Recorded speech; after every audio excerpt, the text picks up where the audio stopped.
Hey, everybody. How are you feeling?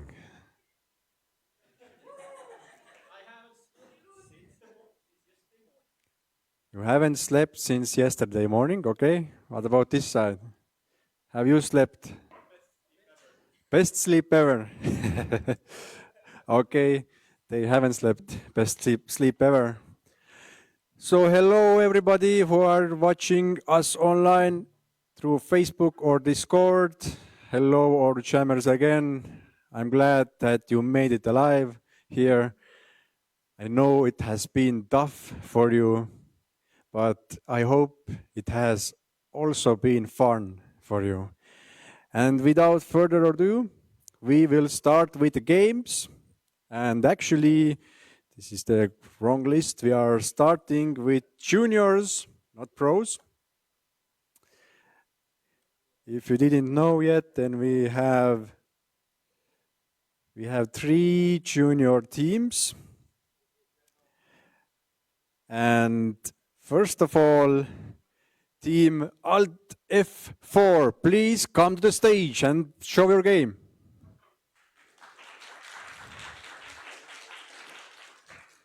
Their game name is Togurai.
Здравствуйте, hello. We made a game, as you can see. And there's a dog who catches bubbles and jump scares you when you look at you. So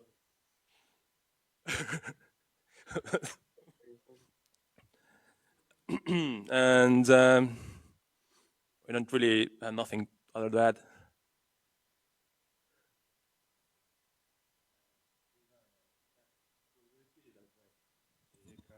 Please, you have more time. Talk about the story. There's a dog who catches bubbles, woo! And he's in a forest, and he has to catch all the bubbles. So Basically, the story of the dog is the bubbles are evil, and the dog is trying to save the city from bubbles. That was the main story we had.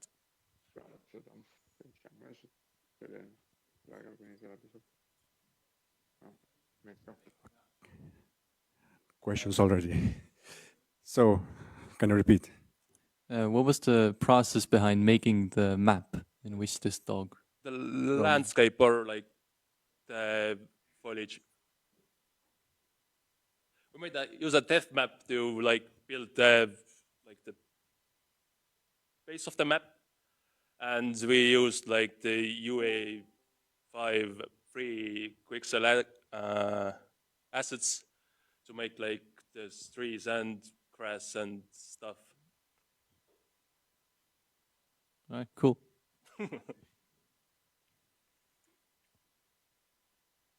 Okay, I will ask a question also. So, what was the first intention? Like, what was the big plan? I understand that you didn't finish it because you had some technical difficulties. But what was the big plan? Like, what's the game about? Or should have been about? In terms of the gameplay. It was going to be pretty much like it is right now, but like more clean and everything. But we also plan to do like power-ups and maybe a little workers. And if we would have had time or actually experience with programming, because none of us did, then some wanted enemies with AI bots or something. So yeah, that was all. Okay, so you were in need of a programmers, more programmers, and the engine was Unreal Engine 5, yes? Yeah. Okay. Any questions from the audience?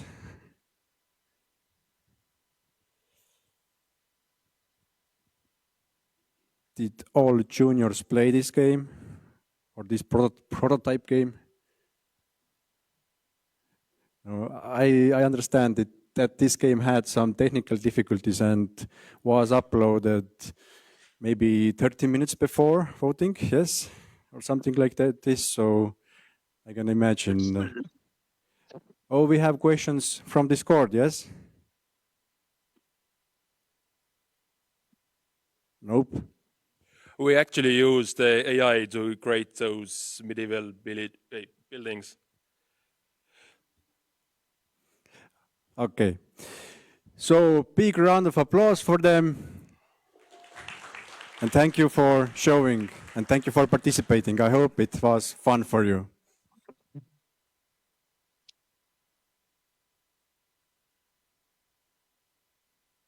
Okay, I will close this up and then we can continue with our next game. And the next game is called Chill Capybara by, tähendab, sorry, the team is called Chill Capybara and their game is called Capybara versus Bubbles 2.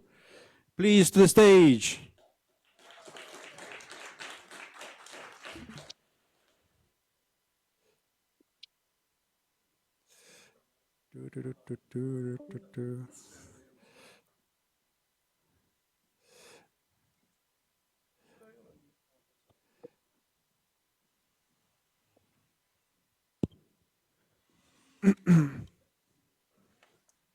So, Daniel, please come to the PC and play our game. Play, Daniel. Your turn. My turn. Yes. Why? Why my turn? Okay, I can. If you want, I can do it. No, actually, I can't, because I can see she's already focused. Okay. Okay. Sorry about that. Hello. Hello. No. I can see you. You were focused, so you can have to do it yourself then. Okay, please start. Okay. We made a very simple game, like a really simple game, just because we didn't have so lot of experience programmer as previous time in my teams. So this time one UI programmer who made game logic, and second one who I think just started to program at Unity, made spawning logic and some other things. So the target of the game, why you want to play the game and the beat maybe, is to just collect oranges and bring them to this bucket. It's small capybara. So yes, and bubbles are your enemies. They take your time if you touch them, and using the button E, you can destroy them. Yes, and you can press on the bubbles also to push them away from you. So, any questions, Daniel?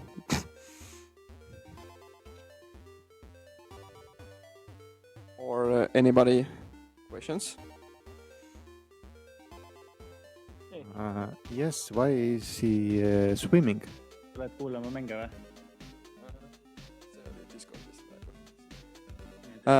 Okay, probably he's swimming just because it is part of the meme about capybaras and oranges. Maybe someone from team know the better this meme.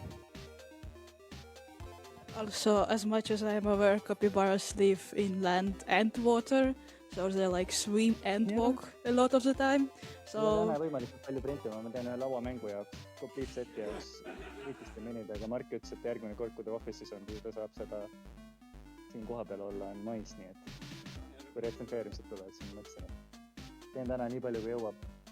Minul on mingi 4 kuud järjest mingi, ta on ise printinud siin kord kuus ühe õhtu, aga nüüd ma tegin endale selgeks kõik selle ja on siin no life inud seda.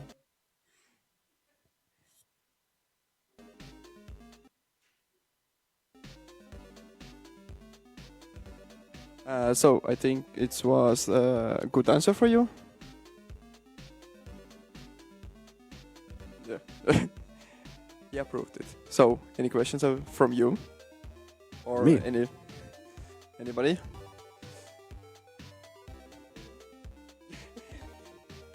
It's just a chill game.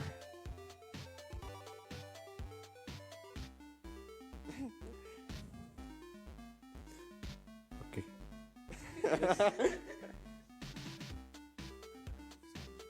So, how does that work? That capybara can swim on land? Does he vibrate the soil, or because I'm interested in it? I'd like to learn it myself also. You get the answer. It's just a sprite that is moving in 8 direction. It can move on the ground also, but we have colliders that not allow it.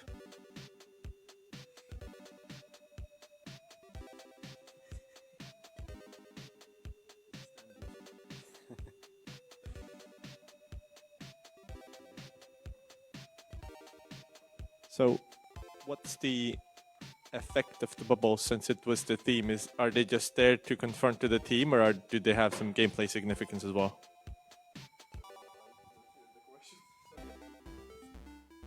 So you have a lot of bubbles going around. Is that just to fit the theme, or do they have some gameplay significance as well, some tie into mechanics or something? Bubbles are just part of the team, and just our one mechanic. I don't know what to say more about it. Just enemies that should make the game more interesting and maybe more harder.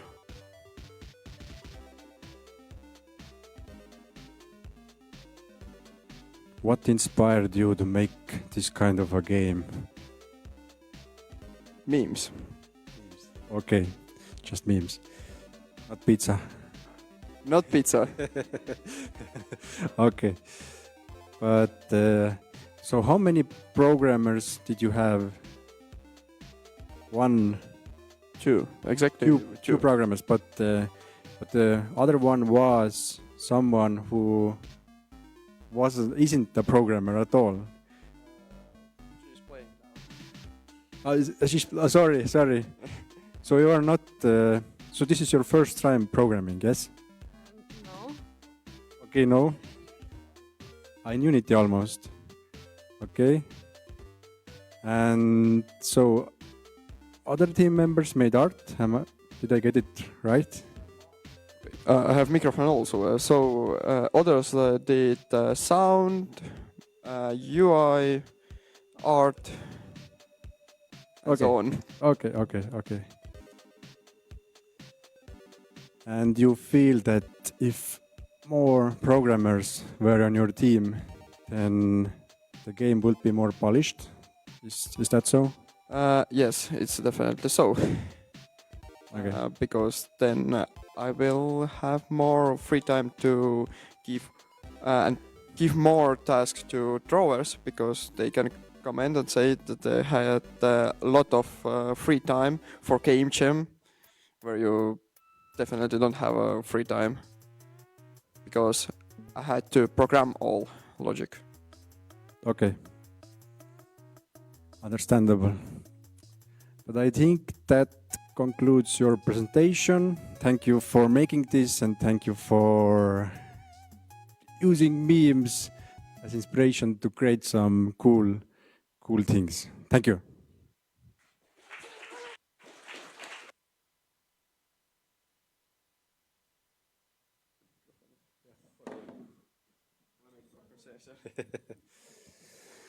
And next team is called Silla Otsa Kool, entire school, with the game Bubble Breakdown. Please to the stage.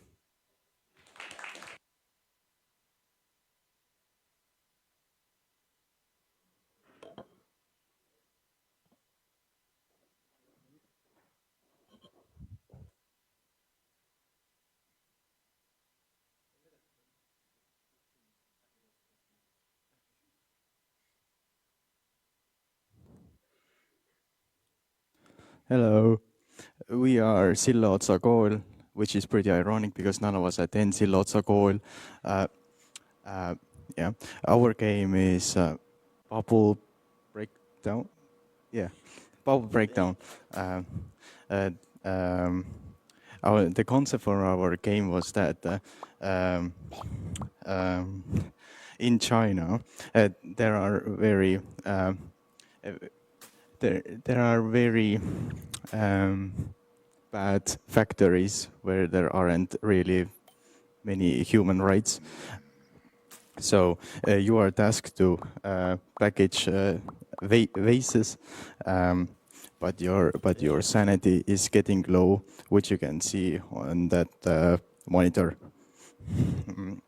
But in order to combat that, you have bubble wrap, which you have to pop to keep your sanity up. But there's a twist. Somewhere behind you is a guard. There, and and he doesn't like that. So you need to.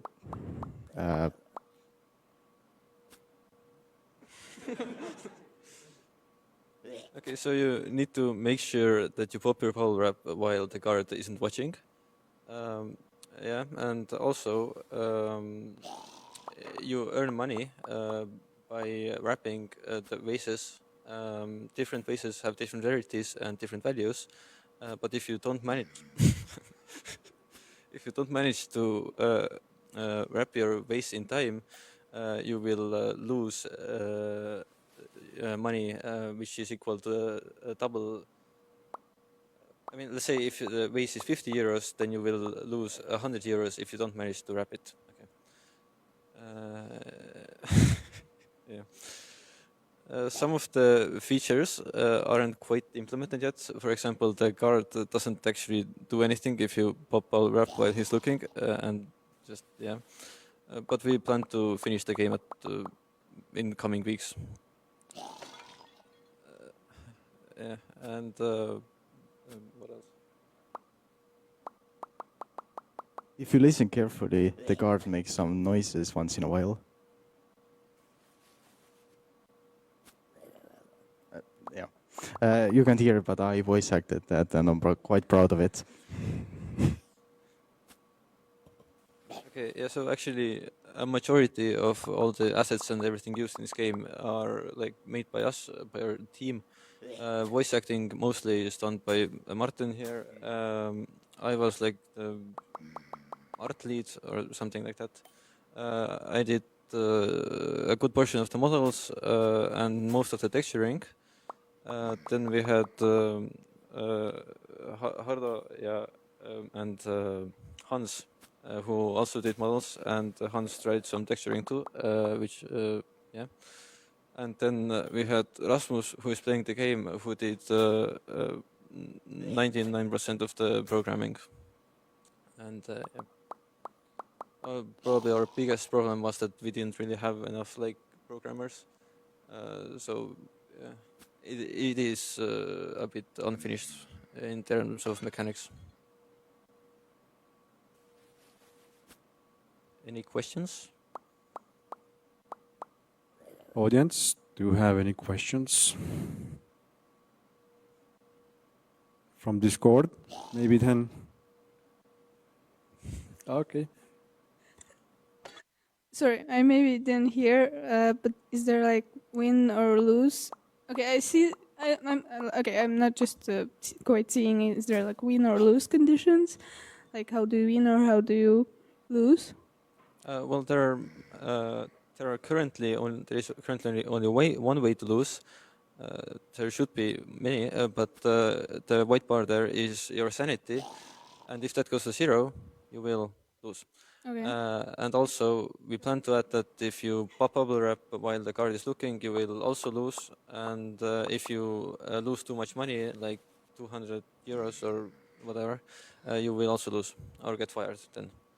And to win, well, there isn't really a win condition.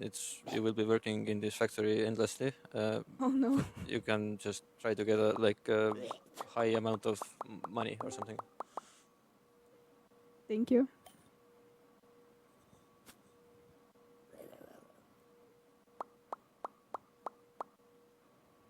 Anyone else?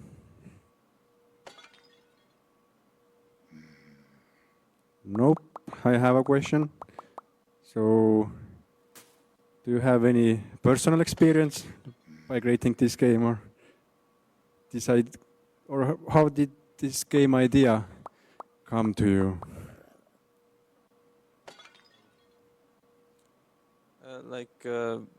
I thought about bubbles, and then I remembered that bubble wrap is technically bubbles, and then I started thinking what I could do with bubble wrap, and then I started thinking of factories, and then I kind of just got some ideas, and yeah. No, there wasn't like anything specific that inspired me with that idea.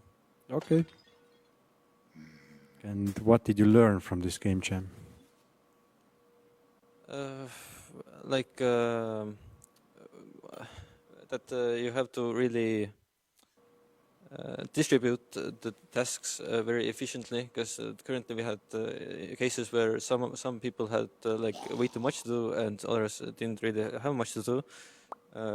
So that should be probably better managed in the future. Okay. Thank you for making this game. It looks fun, it plays fun. Big round of applause for them. Thank you.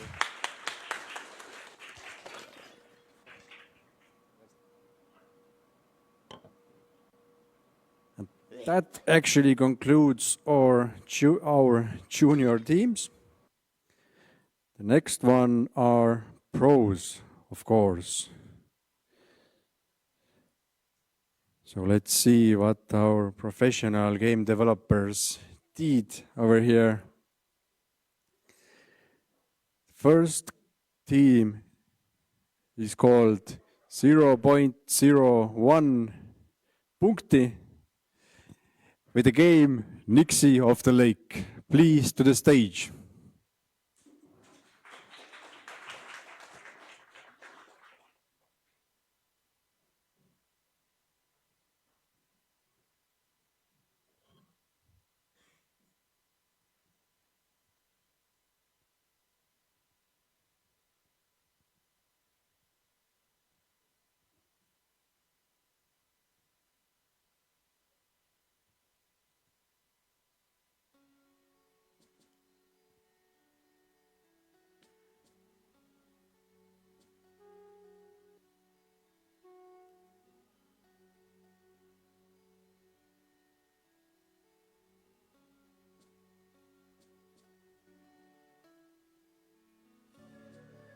All right. Good evening, everybody. We are 0.01 Punkti with the game of Nixie of the Lake.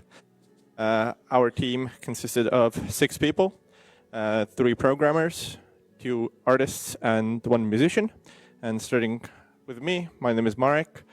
Then we have Timur, who made the music and all the sound effects for our game. Then we have Regina and Ellis, who made all the art that you can see. So all the art is custom made for this game. Then we have Nat and Timo, who, along with myself, are the programmers. So I would say we had a pretty good choice of kind of well-rounded team. So we got majority of the stuff done that we intended for this. So the idea of the game is that you're playing as this Nixie and you're trying to lure people to come and drown in the water, because that's what the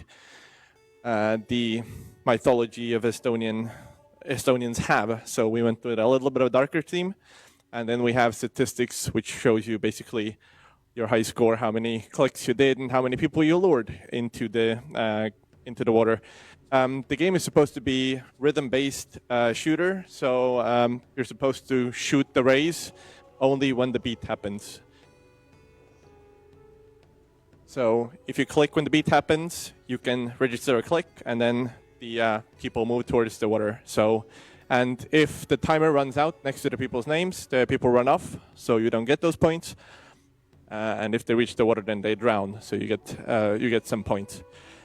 It was quite an interesting couple of days for us. We started with initially thinking about something along the lines of a fighter game. But then we ended up going with a kind of rhythm shooter. And it presented itself very interesting challenges that I've never faced. But all in all, I'm quite happy with what we were able to achieve on this time period. The game could use a little bit of more polish.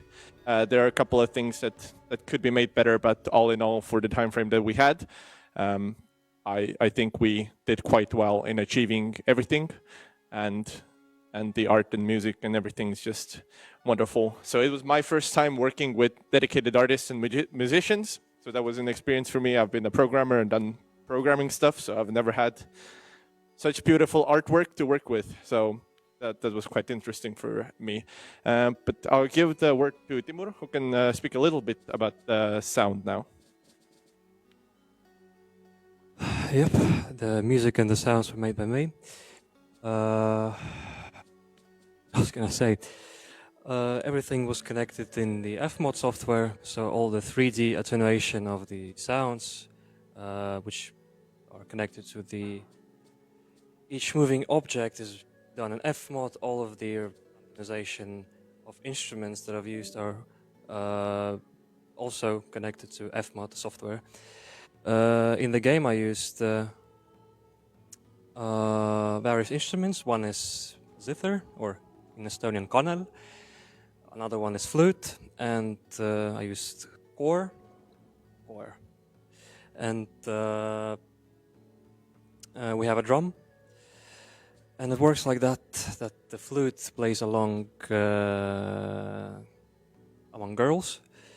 The zither plays only to the elderly and the men, and the core works for the groups of people and lures them in to the lake.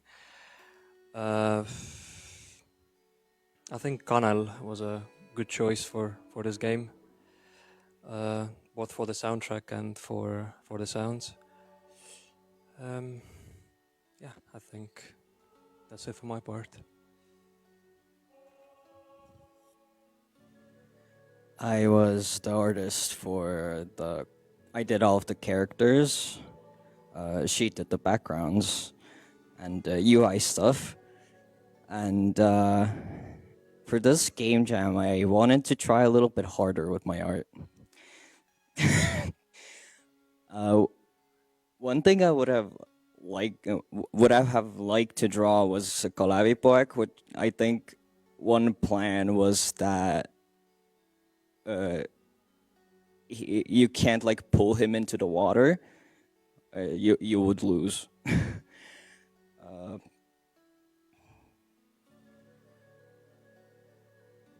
I had something else to say, but I can't think of anything.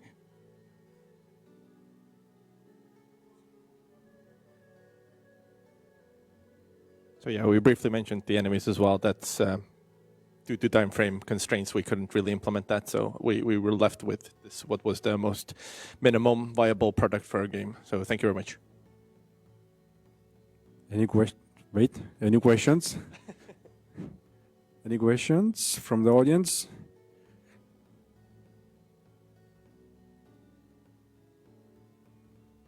Really, no questions? Okay, you talked a lot, so I think everything is clear for everybody. But I have a question. I see that your game is running very decent. It's polished, I think, enough. for the. I mean, I don't see any bugs or things going wrong right now. So, was this game jam for you like a stable ride, or did you have some? Oh, you are starting to smile there. So yeah. How many ups and how many downs did you have in this game jam? So throughout the game jam, I think majority of the time we had a pretty smooth ride. We sometimes broke a couple of things through the meta files being pushed weirdly, but that was quite easy fixes. We did struggle at the very end. So as the timeline was approaching, our UI decided to just give up. So all the custom fonts that we had were there, but when we built the game, they just vanished and everything went back to default fonts. So we were really in a rush to fix that custom font issue to get the game on time released. So we are kind of lucky that we got the deadline extension because that's exactly what we needed. We went at 6/12 was when we published our game or built our game finally with the font issue fixed.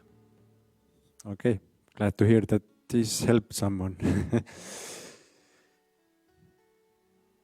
I think we don't have any more questions because you did well presenting this game, and thank you for making it. It looks really great. Thank you. Thank you.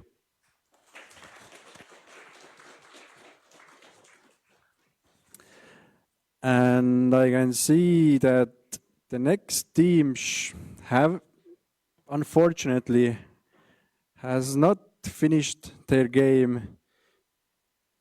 Team Alien Retro with the game Revalia Obscura. Are they here or are they in Discord somewhere? Do they still want to show at least something what they have made? Silence. So I guess we move on then. So next team is called Pidu with the game Rehepapa. Please to the stage.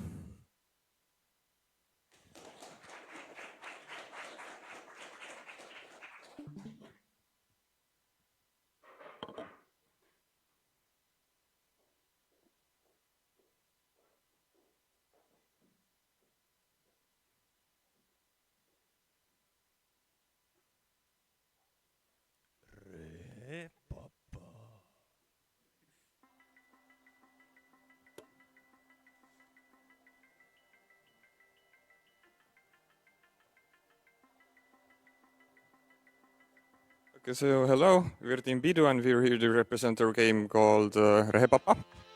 So, in essence, this game is about you living in this sad old Estonian village that is like being attacked by ghosts and creatures every night. And so you call this Rehepapa to come and help. And Rehepapa gathers the village together and says that each night they can like build 5 watchtowers, and one of them can like get some neat powers thanks to Rehepapa. So in essence, it is a tower defense game. But all of the towers are based on Estonian mythology of places of healing or like protection, or just like some villagers with pitchforks. That also works. And enemies are also based on Estonian folklore. So some spirits, werewolves, witches, krat, katk. And yeah, if you survive the night, then another night begins, because life was hard. And then enemies never ended. But the game actually does end when you beat 10 waves, I think, 10 nights. Or if 30 of your villagers die, whichever comes first. So, Silver is our artist. Do you want to talk a little bit about the art? So, I took a lot of inspiration from old Estonian art, and unfortunately, I drew lots of stuff in really high quality, and when we scaled it down, you can't really see a lot of it. But yeah, looking at the descriptions of all the mythological creatures and holy places and what people used to like really respect and believe in, and making them in this little quirky style, and of course I couldn't resist putting a little Vanapagan in the game as well, and who brings the little creatures out from hell to the village. And maybe our Samko wants to say something. Yeah, basically I did all the sound for this game. It was a really fun process because I tried to make every sound from scratch, kind of. So I wrote this weird accordion piece that I could listen to for hours on end. And then every single creature and tower also has like a completely custom sound language, so you can recognize when they're spawning and dying just based off of how they sound. So it was really fun. So yeah, in our team we had 4 programmers who also did other stuff. I did the lore and story. Tavi, as he said, did the music. Joseph was also a programmer. We also had one programmer from Saaremaa, who is in Saaremaa. And yeah, we have and one artist, so 5 people in total.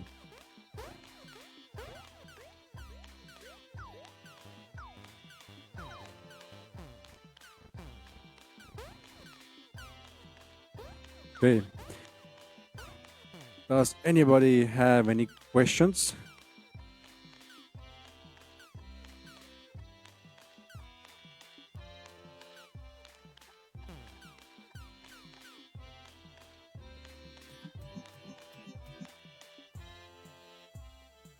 So, where did you come up with?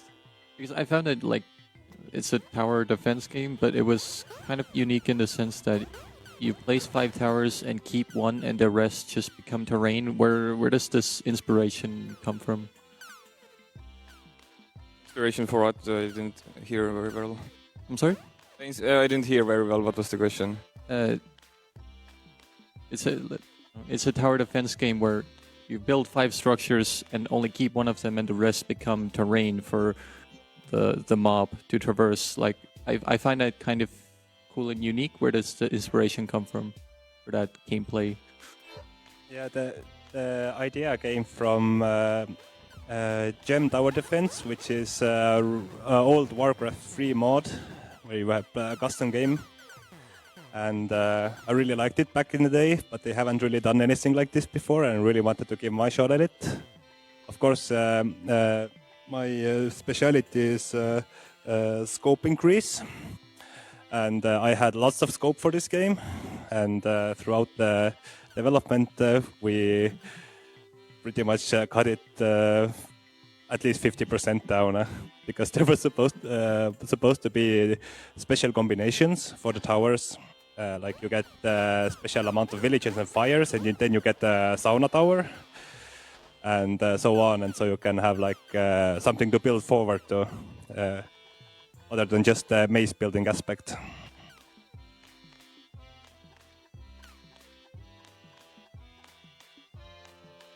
Anyone else?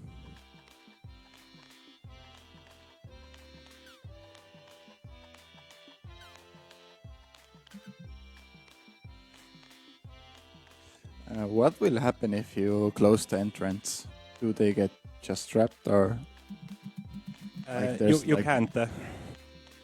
One block you can place there? Yeah, you can't block the path. Yeah, we won't allow you to. I see. Thank you.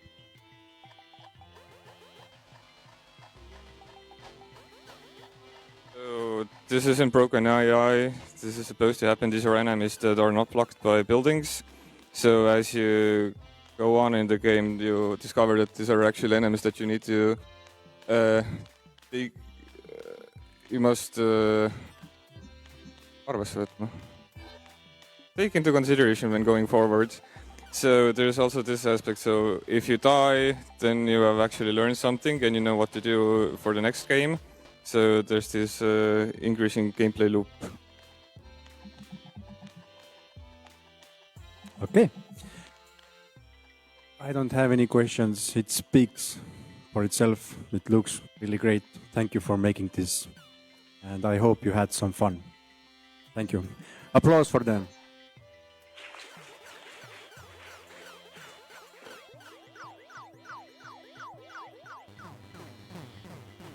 Let's close this up and see who the next one is. The next team is called Easy Money. Hopefully they get easy money with their game Mytho Harem. To the stage, please.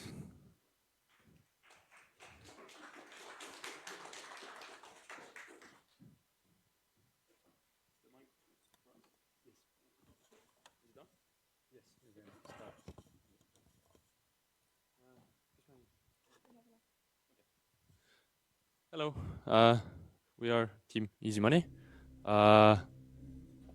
We saw really good looking 2 games. Now you're gonna see a rather silly looking game. Not so much advanced, but fits the theme. We had a 5-member team. 2 of our yeah, funny sounds. 2 of our teammates are sick right now. One has a fever and the other is with an unknown sickness. Anyways, we didn't have any artists. We had 5 programmers, all from first year IT students in Tartu University. And as you can see, the art is quite primitive, but our great member called Anneli did most of it. But each of us got the chance to... oh, they have some issues with the keyboard, it seems like. Each of us got to do some different pieces of art as well. I took on the, well, not lead developer because there wasn't much to develop, but more lead coordinator of the work. We have multiple different minigames. I think we have 6 total different minigames. Am I correct, Anneli? Was it 6? Yeah, can't remember. It's been over 30 hours since I've been awake. And yeah, so since this is our second game jam, we thought that we would be up for the task to come to a pro game jam. Now that we're looking at, there was 3 teams in the junior one, we should have gone there maybe. Our most difficult part was getting GitHub to work because we are still being introduced to GitHub for half a year only, and Unity and GitHub is a really fun combo. Actually, way better than Godot, I might say. We found that ourselves. Last game jam we did Godot, and we decided to try Unity this time to see which one we like better, and next game jam maybe we can make even something cooler, you know. Here you can see our member Peljo clicking, showing you the map, which has border issues. The voice VFX for each character was a last-minute idea, since we felt like something was missing, and we also had help from different teams in this game jam. So these voices are not only from our own team, and we needed a little bit of silly goofy, you know. Otherwise, it would have been too boring. Right now, you see a game.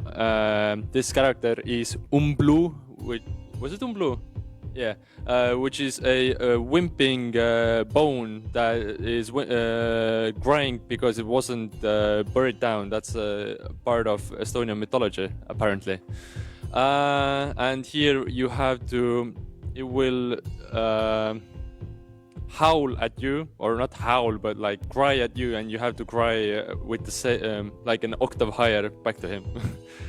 And you will, if you succeed, he will go into the back of your car into a prison cell because you're, making your own harem out of Estonian mythology creatures.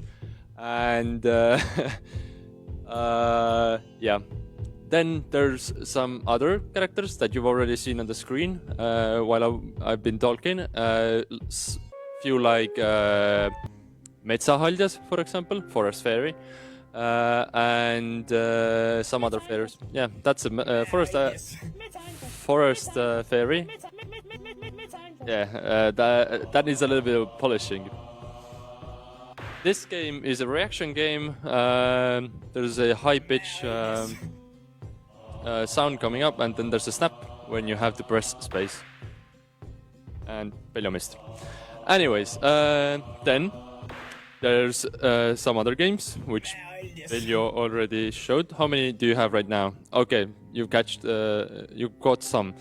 There's also top left. You have the Ahjualune,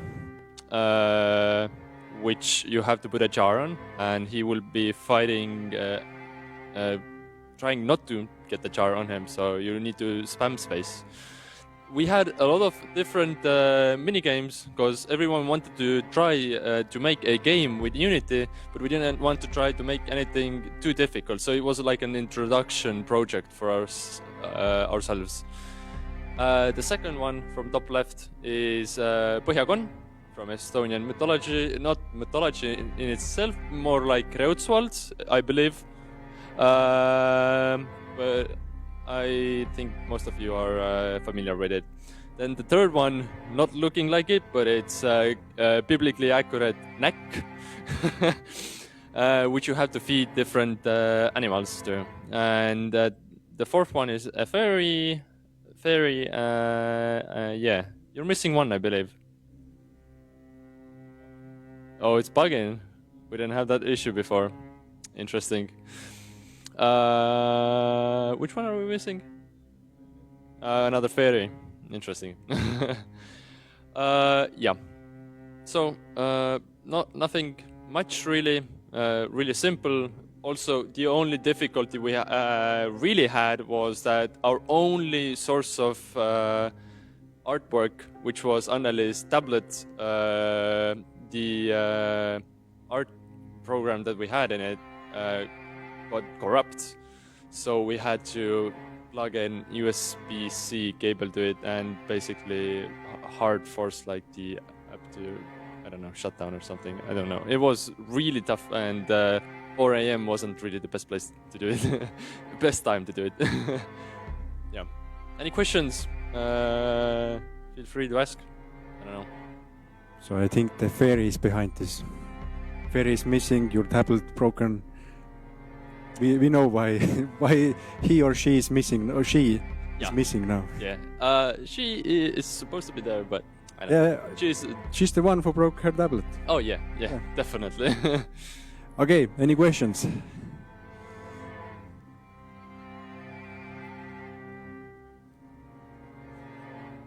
I just wanted to ask if you're so programmer-oriented as a team, why not use more free-to-use assets from the internet? We are strong believers of self-labor and forcing ourselves to work overtime. I believe we didn't have a single asset taken from the internet, artwork-wise. Not so much music-wise. All music pieces you hear here are done by one of our members. In FL Studio, he probably used some different instruments. I don't know how it exactly goes, but yeah, he made the music himself as well. And that's about as far as assets go. Fairly simple game. We enjoyed. Last Game Jam we had a silly goofy game called Fantastic Adventure as well, and this time we had a silly goofy game called Mitoharem. And my last question will be for you. Why did you go pro? Why didn't you go junior? If you don't feel so comfortable with Git and everything like that. Well, there's never a. Oh, do you want to say something? I kind of forgot to register, and I registered to the pro, and so the whole team had to come here. But also, we were confident that we will produce a game, so we were like, it's a learning progress. Yeah. First of all, that, and second of all, why not try? It doesn't hurt. Of course. Okay, that concludes it. Thank you for making this fun experience. Applause for you. Thank you.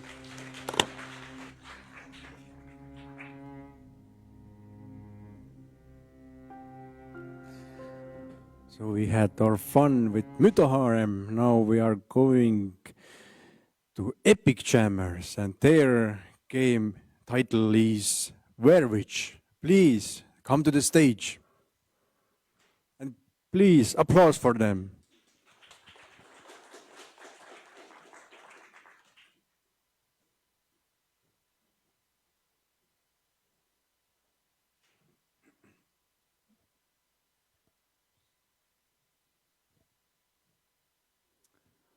Hello everyone. We are the Epic Jammers who made the game Werewitch. So our idea in the game is that you play as a woman who has been turned into a werewolf, and the werewolf has to eat bread made not by herself to turn back into a human. So of course, to get the village people to make more bread, you have to kill all the sheep in the village, who the village people are currently eating.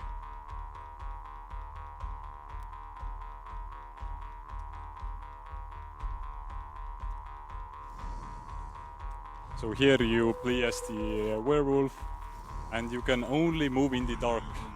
And in the dark you can only see the other creature's eyes, whose eyes look all the same, exactly the same, so it's harder to tell them apart. It's kind of a puzzle game, so we have to kind of remember where are the sheep and which ones are the dogs which are coming up next, the obstacles. Because of course the village dogs are the most fierce creatures in the field. They will tear even a grown wolf apart. You didn't know that.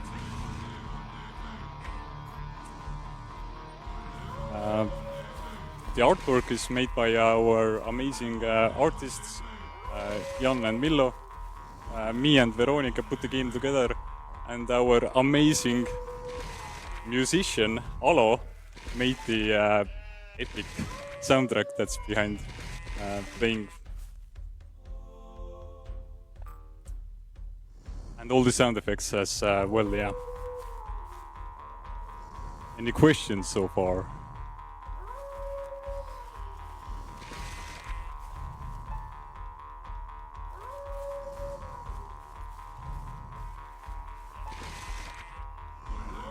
Why so morbid? Can you say that again? Why so morbid? Do you hate sheep? I don't know what you mean by morbid. You can't even see the sheep actually being eaten or killed. Maybe they're just asleep. Yeah, right.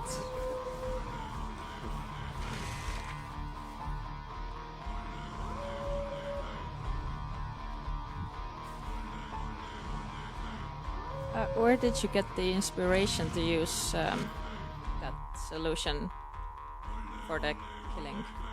What do you mean by that solution? Like when the lighting, you mean? Yeah. Actually, from real life, because you know the clouds sometimes cover the sun or the moon, and then it's dark outside. That was the main inspiration, really. Okay, thank you.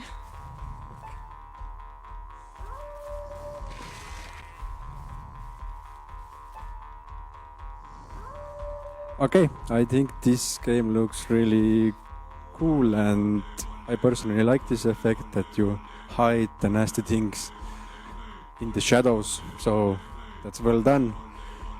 And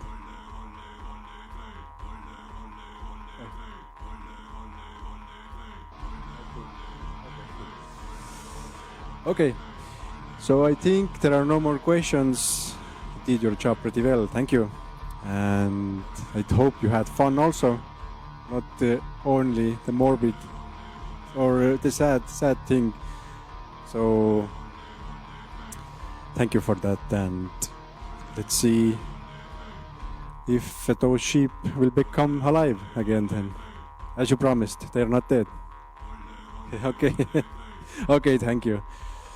Applause for them.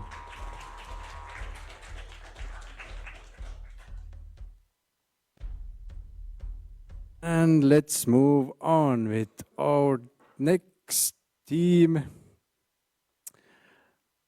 Team name is Haua öö õudused. With the game Sootvana viimne lõikus. Sootavana, sorry, viimne lõikus.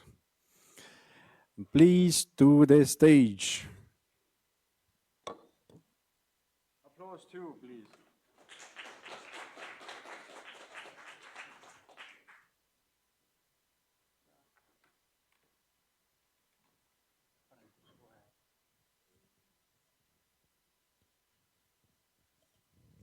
Test.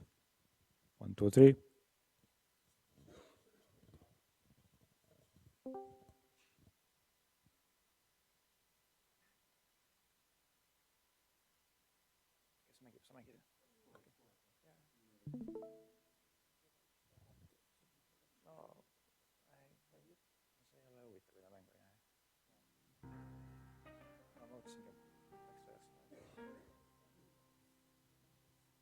Okay, so I can begin.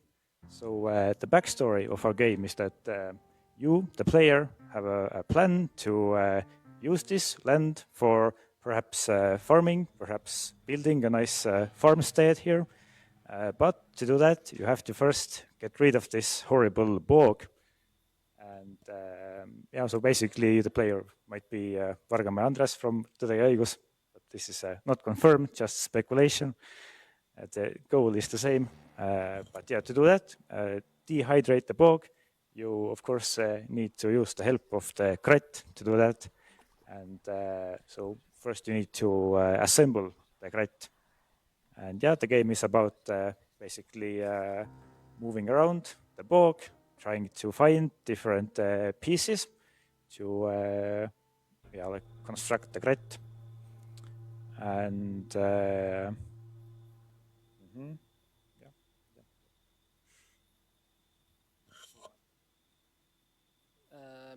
So for the mythology side, really, so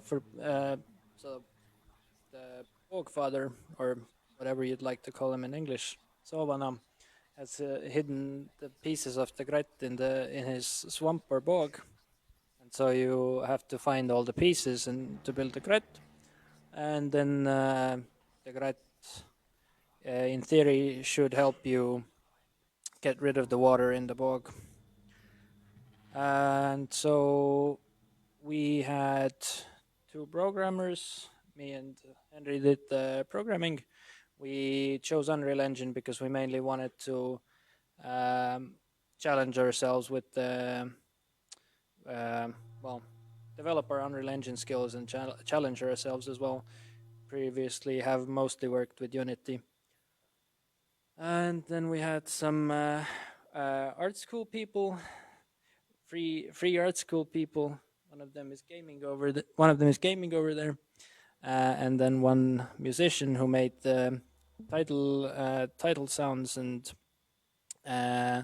everything else, except for like the box chirping and stuff, because you can't really make that. And from the art side, all the assets are made by us, so like the planks and the models and such, except for some of the grass bits which we got from Quixel Bridge. So, is there anything else to add? I got textures from Fab.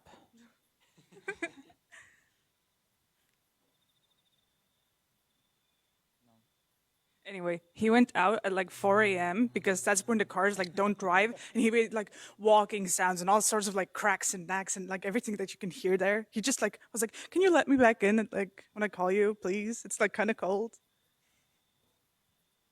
Yeah, so one of the overall like priorities for this game jam was the like overall atmosphere, because yeah, like previous times I haven't really got that much. Yeah, like the atmosphere part was maybe a bit lacking. So right now I would say that we're quite proud of it. Right now, unfortunately, can't really be heard very well, but basically there's all these atmospheric bog noises and ambient sounds and creepy whisperings when the bog father gets really close to you, which also like is spatialized audio and gets louder, you know, when the bog father gets closer to you. And yeah, in the end as well, if you manage to collect all 5 pieces and get to the crossroads and actually assemble the gret, then there's also some nice sound effects, and you can also see Vanapagan, which is yeah another model made by us. So the models are actually pretty good. So some time constraints that we had, we didn't get some of the textures right, and some shortcomings like that. But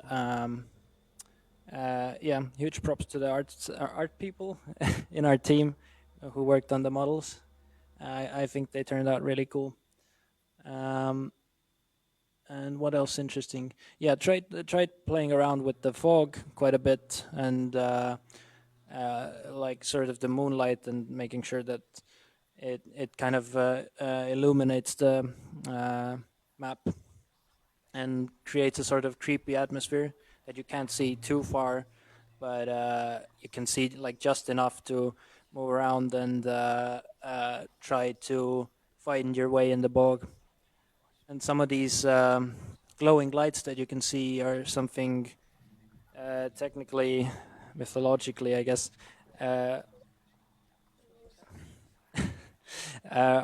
So those are like virvatuled, or what did you go, wisps, I guess.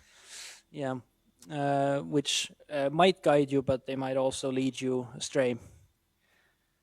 So I think I don't have too much to add here. We're planning on potentially polishing after the game jam, maybe if we want to release it properly.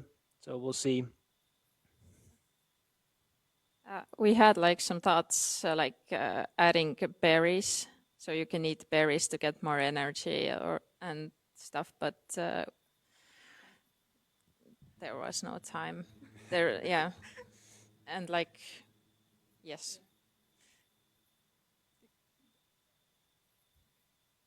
Thank you. Okay. Do you have any questions?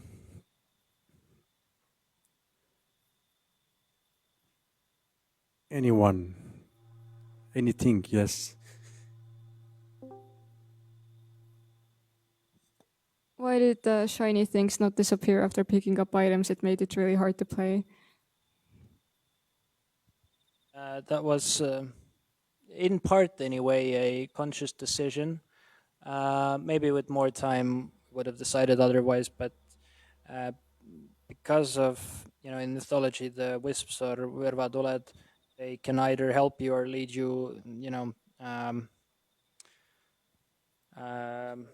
well, yeah, lead you astray, or lead you to a water hole, so you might drown, essentially.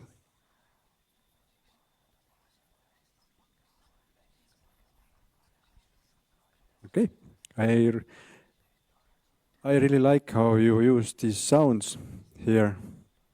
Those whispers and everything really make this ambient and creepy, mythological. So you nailed on that. This one, I think. Yes, I understand that there are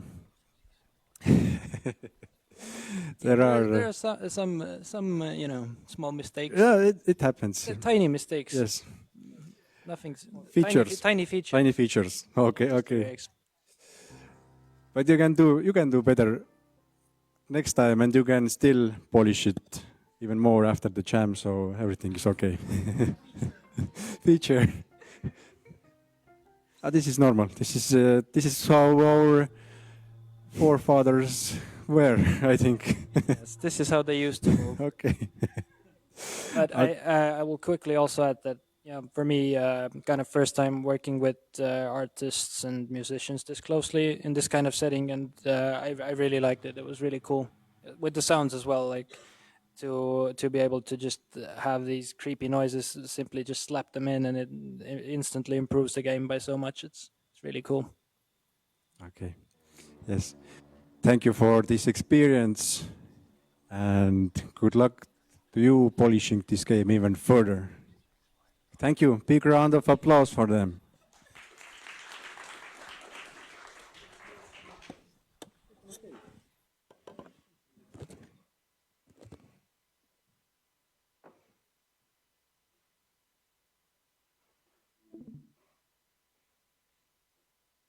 And actually, we are breaking some rules because we are taking a team from the bottom because they have to leave. So the next team is called WIP, Work in Progress, with the game Take Contact. Please come to the stage.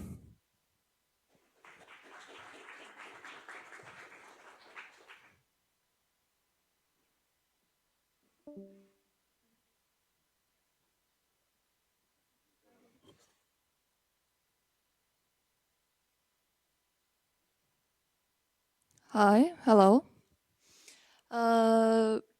We were a team of 4. We have another programmer and we had a musician as well who are unfortunately not here at the moment. The game is inspired by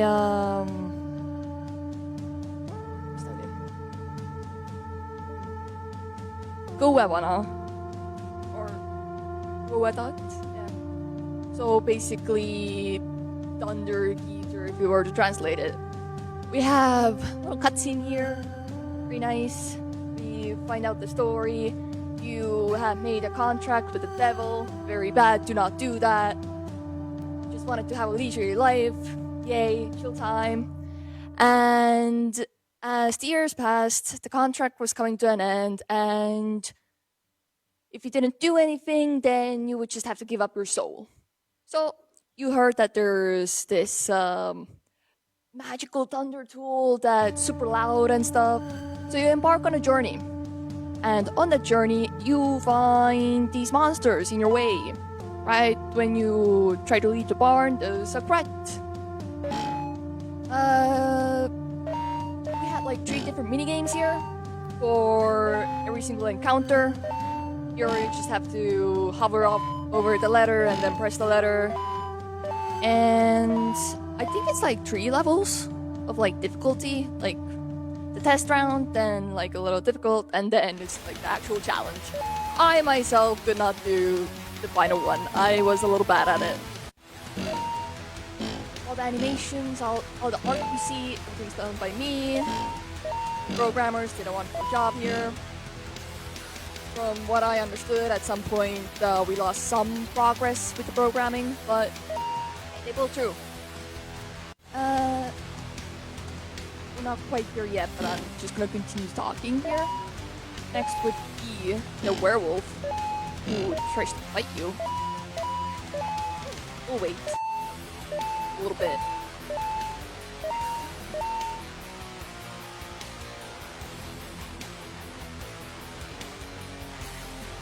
Oh, and the music is all inspired by Estonian folklore. The musician is professional. Like, actual professional, has like a YouTube channel, all that stuff. And they do this metallic rock type of music. Very good.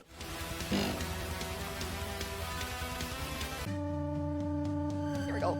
Now, you go through the forest, but oh no, it's a full moon. means that werewolves are out and they attack you. Then you try to run away.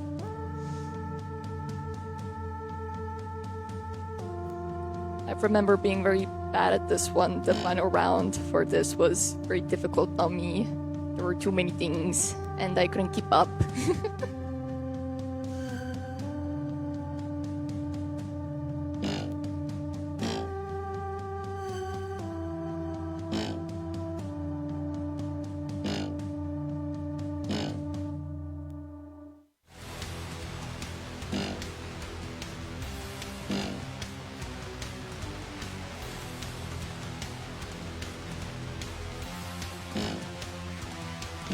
It was a little crazy over here. Ooh.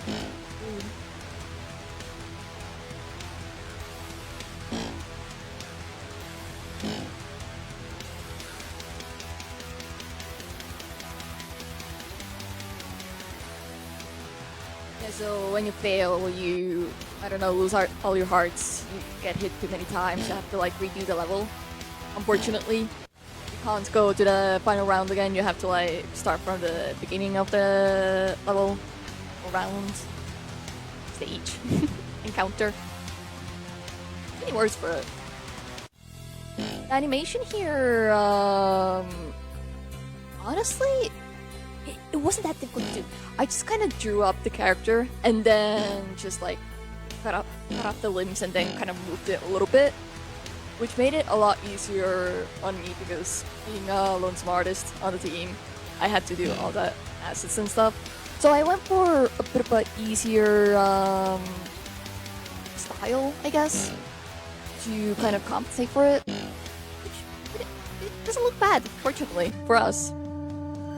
Now, when you narrowly escape the werewolf's clutches, you finally make your way up the mountain, and finally the Thunder Geezer is very mad because you tried to steal from him. So he starts sending these magical thunder strikes towards you. Yeah, some of them, they're layered, some of these. I was very bad at this one. I couldn't finish this one, so I don't even know if the final stage was fully completed. Which I hope so. I was told that the game was finished.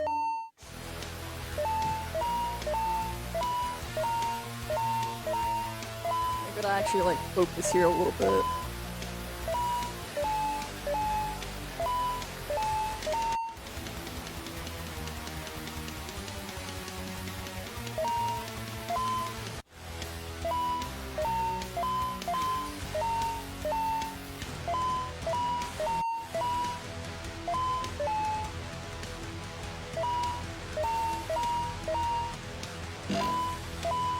Requires a lot of skill, yes.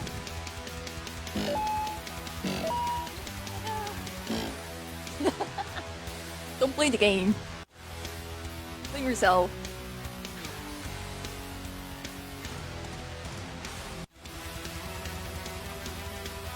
That's the story basically about that.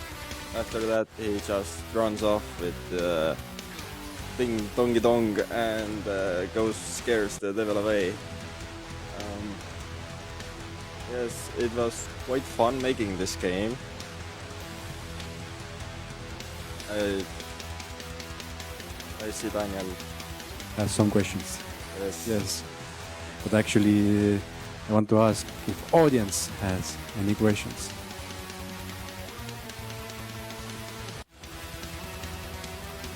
Nope. So actually, I don't have any questions. I have a comment. That's awesome thing that you made here. I really like that you must have like skill to play this game. It really have to train for this this thing. So, what was the most hardest thing? Actually, I do have one question I like. What was the most hardest thing in making this kind of thing? The hardest thing was basically my co-programmer had a bad habit of breaking my code. He just decided that it looked bad and he made it prettier and broke a lot of things, and me basically in the 4 in the morning, I had to fix them. It was a lot of fun. Also, I had never ever worked with a musician. It was quite challenging because they really have to know a lot to make a good song. But I think he kinda nailed it, so. Okay. Thank you for creating this awesome experience, and big round of applause for them.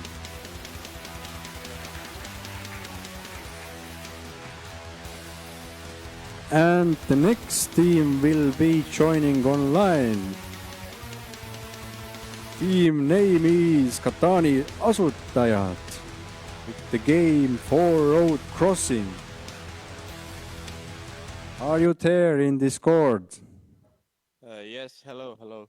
Hello, 1 second, I will turn the sound up, volume up, and now can you present your game? Yes, it will be brought up in a moment.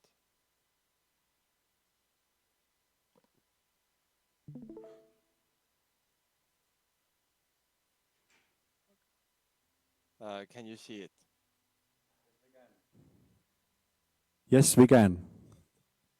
Okay, so long story short, we presented our work and then went to sleep, and then we did put an alarm, but we slept in, so yeah, we didn't vote, so we're just presenting our game for the fun of it. The story is that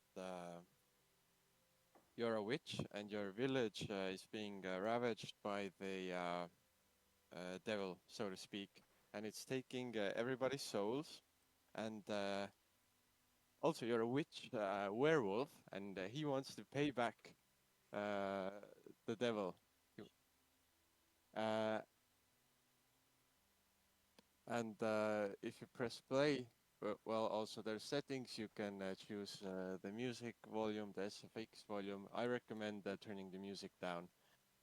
And yeah. Here's a little cutscene to start.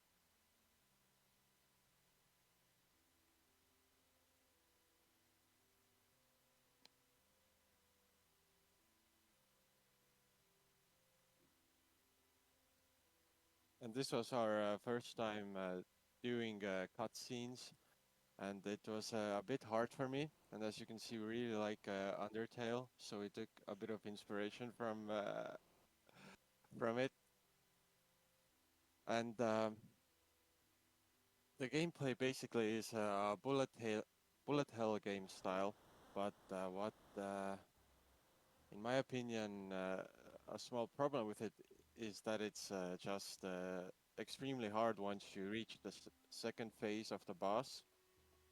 And well, the thing is, it can be extremely easy and extremely hard. It just depends on what attacks you get from the boss. It's right now it's a random chance, which in hindsight maybe should have been done a little bit differently.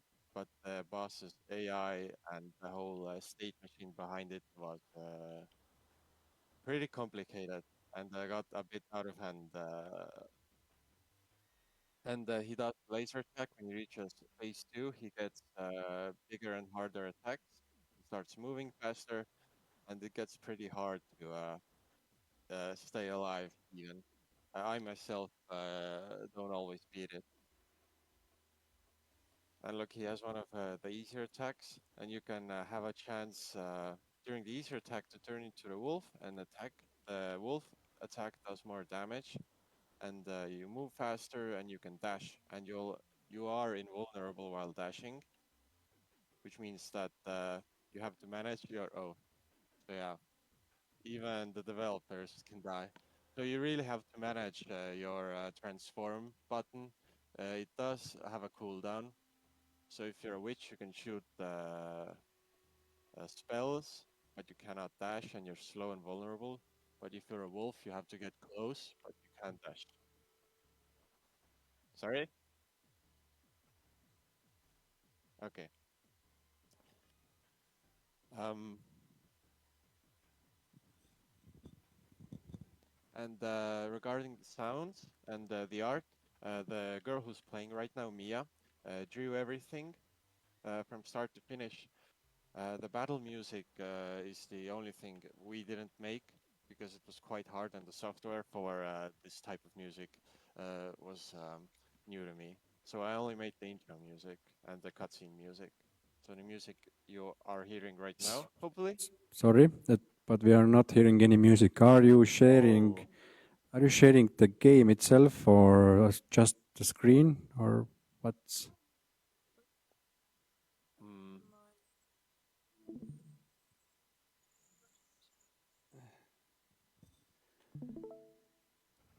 This is bad news. One moment.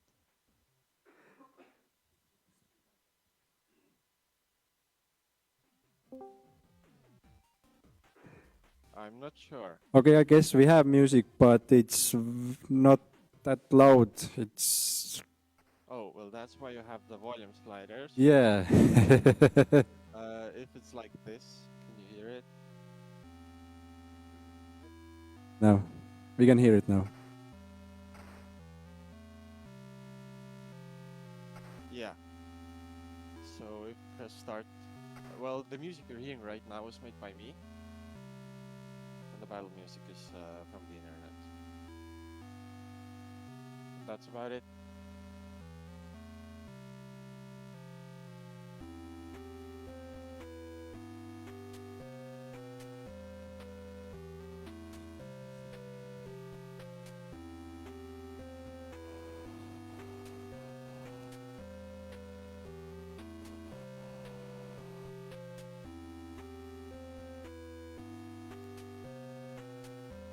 Okay. Are there maybe any great questions? Yes. Are there any questions from the audience?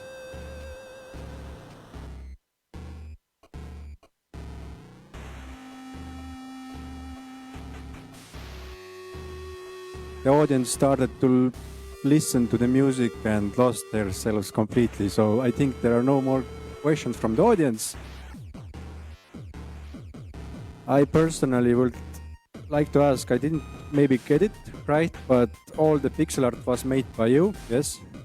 It was made not by me, but the girl who's playing right now. Okay. My teammate. Okay. Yeah, that's what I meant. That's nice to hear because it looks really good in my opinion. And good job on that. I think the style and everything, it really feels like a great pixel art game. We're also quite proud of it, yeah. Thank you.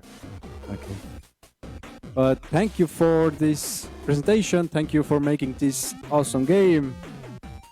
And maybe you will hear big round of applause from our audience. Comes for you. Thank you. Thank you. Thank you. And let's move on with the next team. The next team is Team Kurgit with the game Ruugutaja Sõlmed. Please to the stage. Hello, I'm from online. Okay. So can you please share your game? Yes, 1 second. I'm going to ask you, does your game has to have music also? Yes, yeah, it So has music, and I think I shared the audio also. okay, great. So let's hear if it works.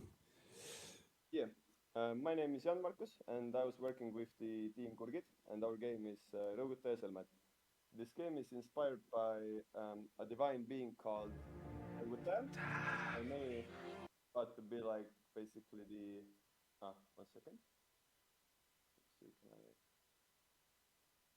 like working on full screen? I think I should be.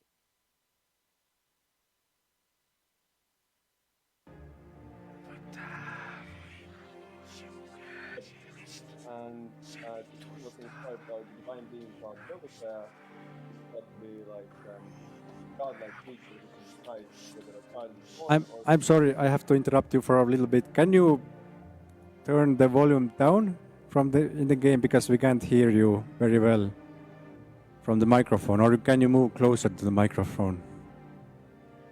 Okay, how can you hear me now? A little bit better, but Maybe I'll do it like okay. this. I'll play it just really quickly and then I'll talk about the game. Okay, thank you. You can continue. Okay, let's do it like this.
Can you give us a little bit comment what's going on in the screen?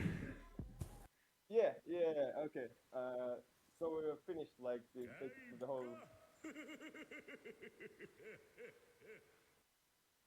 whole game by now, and yeah, the game is called Rõõgutaja Sõlmed, which is basically inspired by a divine being who can choose whether a child is born or not. And the whole concept of the game is actually also like made out of, or made also inspired by a costume that a student from Estonian Academy of Arts made, like a fashion student. So the character that walks is actually like a stop motion from real life pictures, and the costume was made fully from silicon and hay. And this was thought to be like maybe used something for an exhibition or something like that, so it wouldn't be like a standalone project or just like something that can uh, support like ethnography themed exhibitions, because the costume also that we can see talks a little bit about like how women and how their like main goal was at that time to just give birth to as many childs as possible, and so it was targeted from like a fun perspective irony kind of way.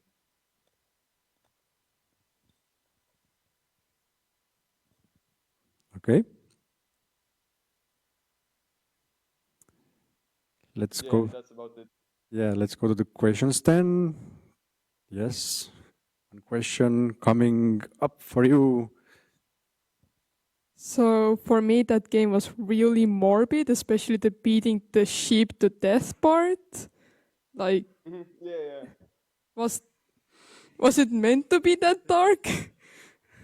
I think like because it was inspired by like a collection that talks about the same topic, and we tried to make something that could be used for the collection as a part of like to show the things basically, and the sacrifice part was made because as we learned and as we researched about the Rõõgutaja, there was thought to be that for to have like a successful childbirth, you would have to make a sacrifice of some kind for it.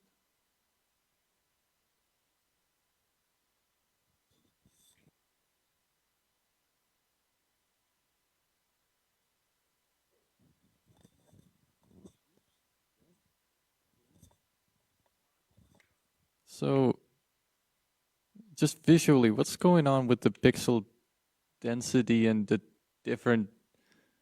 Is just kind of that's the what's the style choice of it all being like very. It's not pixel art. It's just pixelated images. Yeah. I think that it came from like the character movement being from real pictures. So it was that was like the design choice came from there because we had like the character ready or the costume that could be used on a person and made stop motion pictures for the character. And from there on, we just chose like this kind of a style also. Okay, thank you. Thank you for presenting. Big round of applause comes from you, from our audience. I hope you can hear it. Thank you.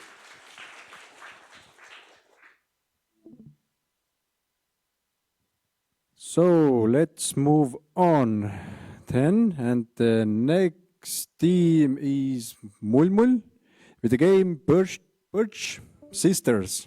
Please come to the stage. Applause.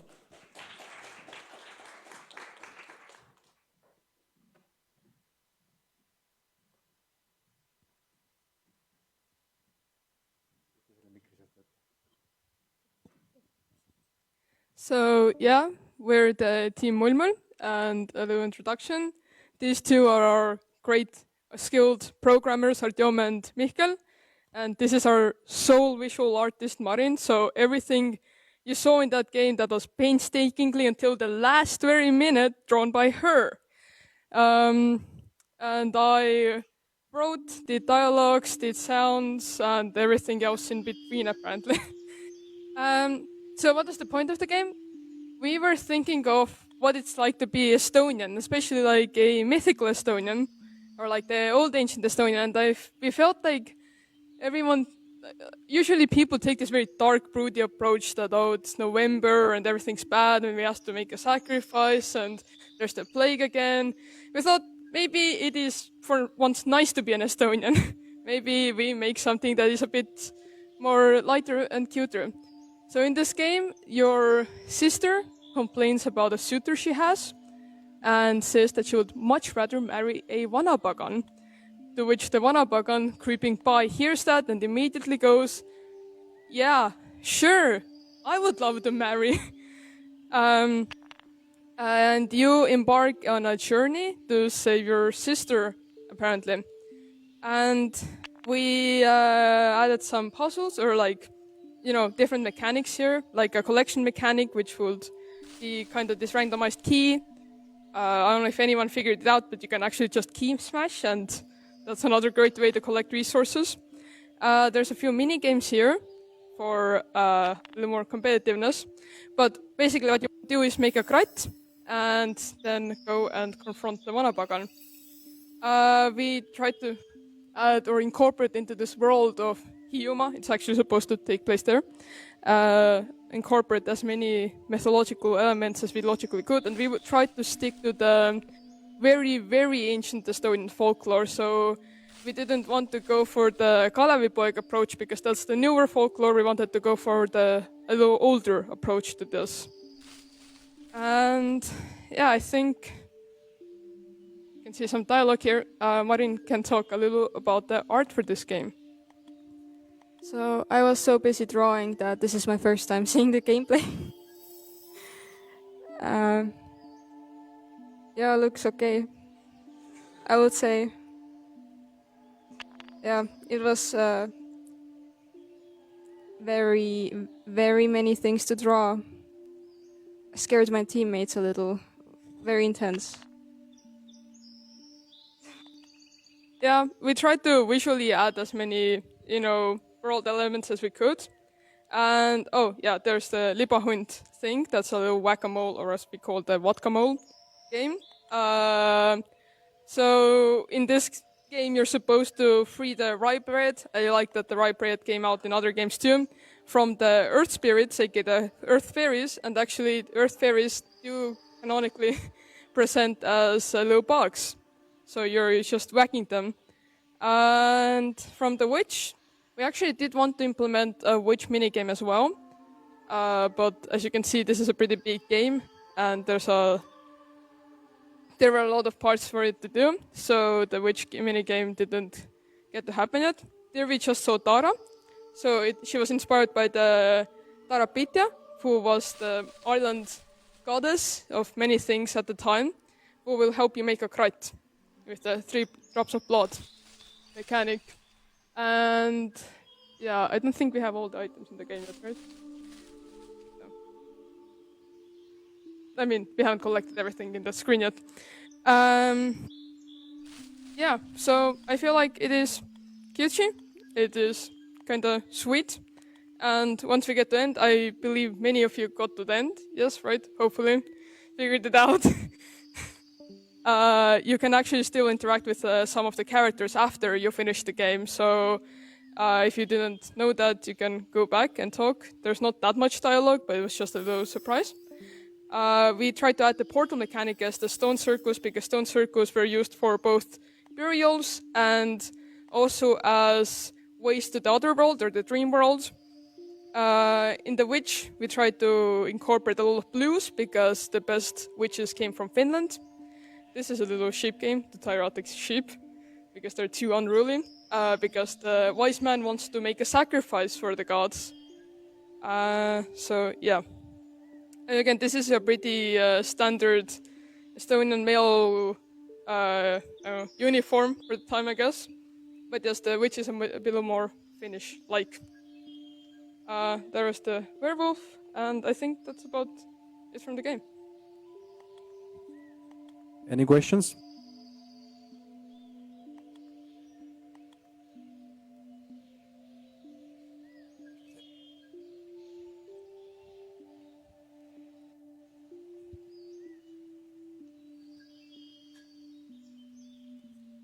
I hope you can hear me, but I would like to comment that the game is exceptional, but and our style, of course. But I was wondering, does the game actually progress with story and explain the mythology behind the story and like the mythology overall, or does the game like have some more of an emotional side to it through the conversations and stuff?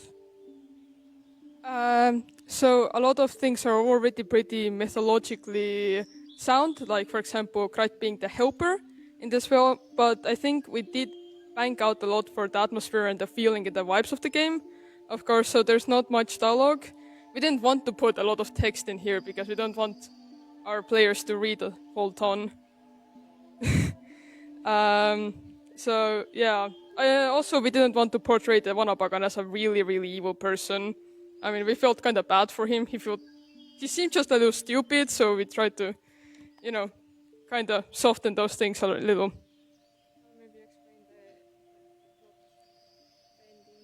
Oh, what do you mean? Oh, yeah, for those who didn't finish the game, the ending is that your sister actually did already beat the Vanapagan because she is no damsel in distress. She is just as capable as you are, if not even more. And she has basically wrapped Vanapagan around her finger. And Vanapagan has a crush on a girl named Babelina, who is canonically Vanapagan's wife. That is from Christian mythology, actually, already. So that is a little nice Easter egg as well, if you caught that. Well, I have another question too, also, but did you actually consider adding voice lines or actual like more vocal dialogues, as in like maybe recruiting friends to actually add to the depth to the conversation? You have to understand that we did not have enough time. Well, I did consider it at first, but the entire time I kept only drawing, I did the music and the vocals in the singing, but we did not have time to voice act the dialogue. Well, thank you. That was my question. It would have been really fun to have like dialogue. We actually did think of it like 2 days ago when we came to hear Delta first, and we were so ambitious. And about 5 hours ago, we were actually not so ambitious anymore, more stressed actually. But I think all of us were. I think personally that it seems that you didn't use 48 hours to make this game. It seems that you have developed this longer because it has a lot of content and everything is connected like very well. So very well done. I think I remember that some of two of you or three of you or four of you, three of you, yes, were in the last game jam, and you also had like this kind of art style and many different things that you can do. So I don't know what kind of magic are you using, but you are getting so much mini games and stuff with like gorgeous visuals and everything in that little time. That's really nice done, really well done. So I am just imagining if you're continuing with these kinds of things, what will you able to do in 1 week or 1 month? So hopefully you will continue with these kinds of things, and on Steam maybe or somewhere else we can play your games then in the future.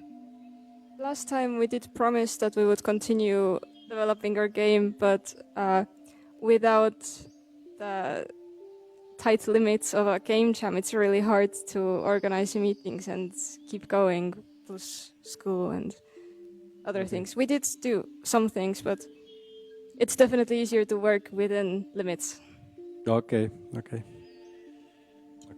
But thank you. It is really well done. I think you deserve a big round of applause.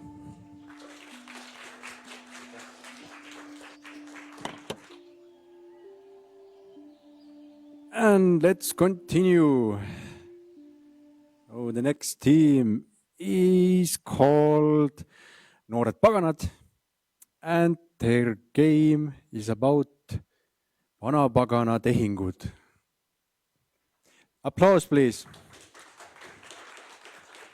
Kuidas me teeme, kas saan veebist kuskilt linki võtta?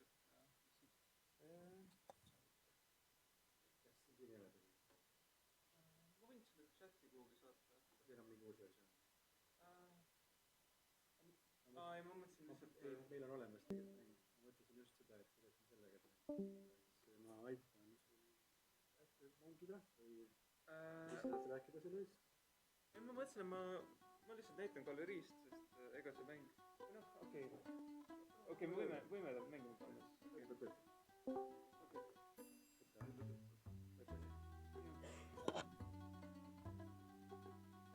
Olgu. Nii. Minu teised kaks...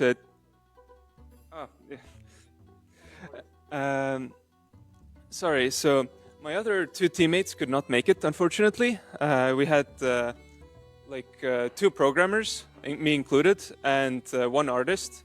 And as you can see, there's a lot of... Well, it would be beautiful art if the character wasn't completely broken. Yeah, the concept behind the game was that you are Vanapagan, which is like devil, and you're trying to like make deals with people to essentially steal their souls, and you have to like figure out which people are trying to trick you and who you should avoid, and who is lying to you.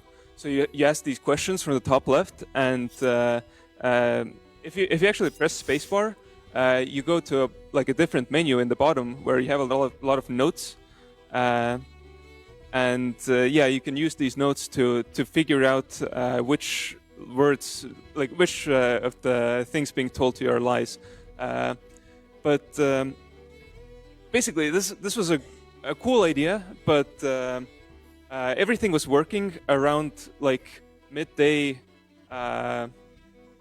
perfectly today, and about half an hour before, we were really confident in ourselves. We did not make any backup builds or anything. We didn't even build the game really until the last hour, and half an hour before, we were okay, let's make our full build. Our game is complete in the way it is. And then everything broke, and we tried to pull back a previous version from GitHub, and it still didn't work. And basically the moral of the story is, if you have something that works, on like the first, second day, like at any point, like the first moment that something works, make a build, back it up, don't overwrite it. Otherwise, you know, there could be unexpected things with building the game that require a lot of debugging. We tried to debug this for like 45 minutes or something. It was we could not figure it out, but we had fun. We did make a game. It worked perfectly in the editor until like until around the deadline, basically. Yeah, it's a bit unfortunate, but sometimes it's like this in game jams, and you just have to roll with it. And yeah, not every game jam can be your best game jam.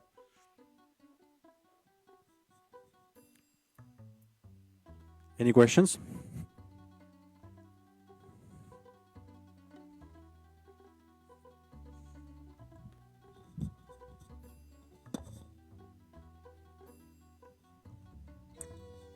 Not a question, but I just want to encourage you.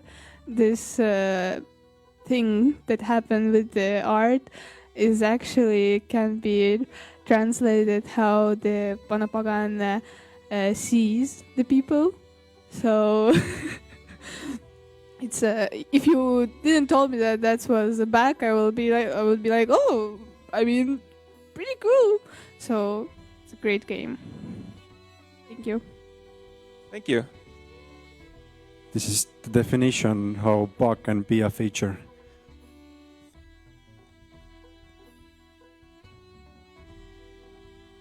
Yes, I think also that don't worry, things like that happen. Still, you have like really cool concept, and it somehow still works. And yes, if you don't know that there has to be a character over there, maybe it is like this. So as I said, definition how bug can be a feature actually in your case. And still it looks really great, and the idea is great. Hopefully you will have best luck next time. And if you still have some energy left, you can finish it the way you want it, and then send this to our Discord server and show everyone how it was meant to be played. Yeah, we'll see if we can manage it. We do have busy schedules as well, so it's understandable. But we'll see. But this is an offer. Yes, a question? No, a comment. Actually, this kind of unexpectedness is a great success because of when we use our imagination, but program makes something or something breaks up, then something unexpected, new quality starts. And as you see now, everybody noticed it, that this is something what can really adapted in the future for, and you can even go and find some so-called mistakes in order to create the new feeling of mythology or something weirdness or creepy, or this is really wonderful. Thank you. I think they still deserve, of course, deserve a big round of applause. Thank you. And let's move on with the team Ruudustajad with the game Gretk. Please come to the stage. Applause for them.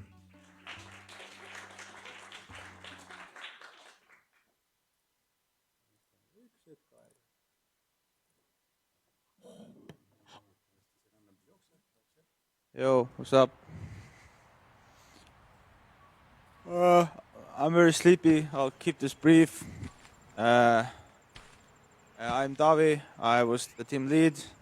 This is Siim. He was the dedicated programmer. Next to me are Karel and Sven, our sound technician and graphic artist. They're here in my heart. Yeah, we mostly did remote work. I think I was pretty much the only one actually in Delta. What we made a 3D horror game that's very sound-based. There are actually almost no creatures in the game at all. At no point is there actually anyone chasing you, but it's very sound-based. So you're supposed to listen to sound cues and act accordingly. So this time around, we did also. Last time we did also 3D, but this time around, we sought less ambition, and basically we just went all out on the mapping, and tried to make the atmosphere feel as creepy as it can be, without there actually being anything here. Because the whole point is, it's mythology. It's supposed to make you. It's supposed to be like a thing that's people have thought up to explain phenomena in the past, but the only thing here are things that can actually be explained completely scientifically, except of course for the mermaids. Those are just women in swamps. I don't know what they do there, but yeah. But it's supposed to capture this feeling of mythology. The essence of mythology really is. We think of explanations for things that don't make sense to us. For example, in this game we have virvetuled, the little purplish lights. Those are actually little flames in swamps. Yeah, so we just wanted to capture that feeling. Honestly, I think we did a really good job on this game. It's very functional. It's not very buggy as happens with a lot of 3D games. Collision boxes usually get really messed up in 3D games. I think we did a good job in polishing. I mean, honestly, there's not much to say because I think it's just kind of an experience. Okay. Does the audience have any questions?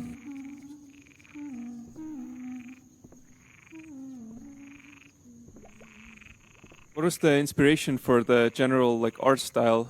It has a bit of like a old-timey feel, like PS1. PS1. PS1. Okay. Okay. So basically, we are a team of 3 programmers. Well, okay, I'm sort of a do-it-all guy, except for sounds, of course.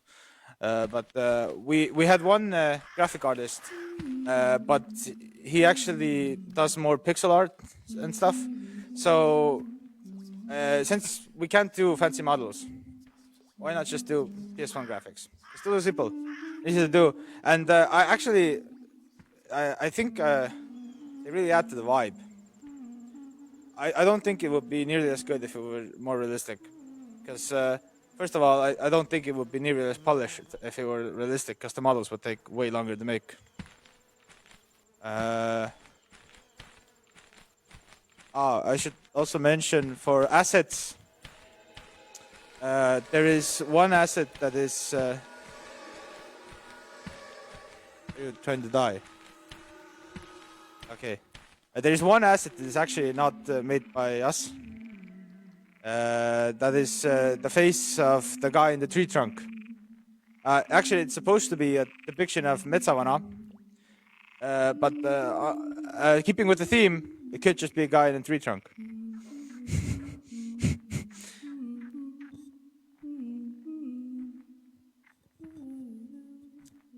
Yes, you said as I understood, the idea was to make something very scary, and you kind of you wanted us to feel that scary, and I think you have really achieved it. And my question is, how did you actually achieve it, or how was the order of decisions? Did you start that, oh, let's have these kinds of sounds, and then we need to have this kind of world, and then we think how is the gameplay, or how was the order? How did you make the decisions? How does it look and feel? First of all, I'd like to really thank you for that comment. I honestly, because in the eyes of a developer, making a horror game, you have no clue actually how horrifying this is for someone who's playing for the first time.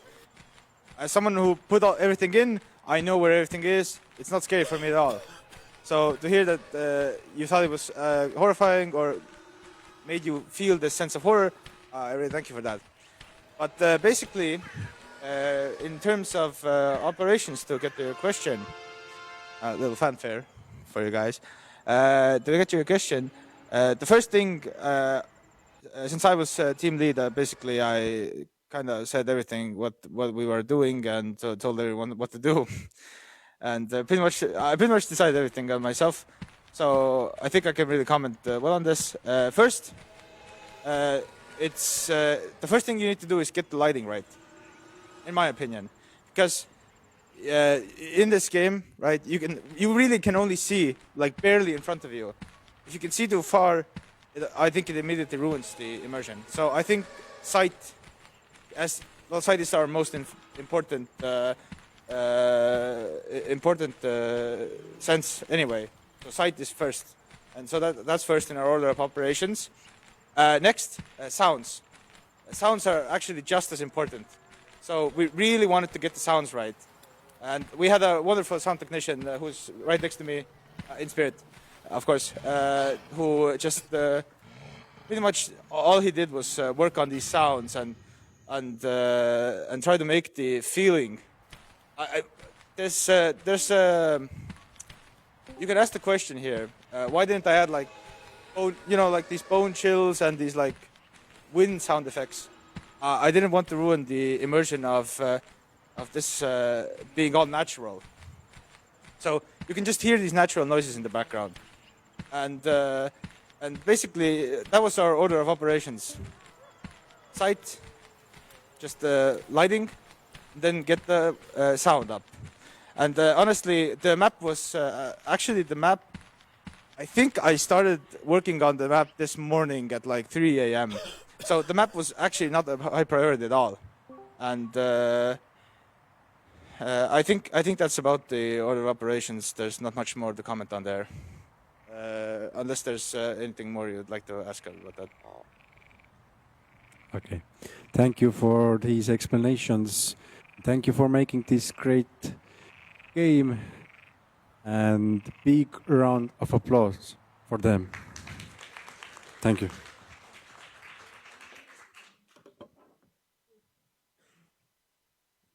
And let's continue with the team Saunavennad with their game Facing the Devil to take back our homeland. Big round of applause for them.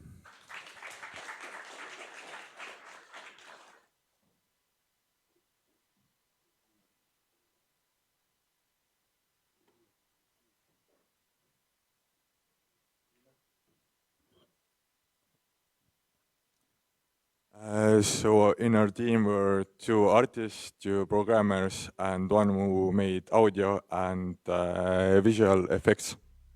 The point of the game is you collect items that you can use to make Krat. With Krat, you can fight the other Krat, and that's basically it. So there is some lore there. So all the assets were made by us, and we wanted to make a very ambitious game, but it was a little bit too complex. So some parts of the games were very bare bones, and we couldn't do all the things we wanted. By all means necessary.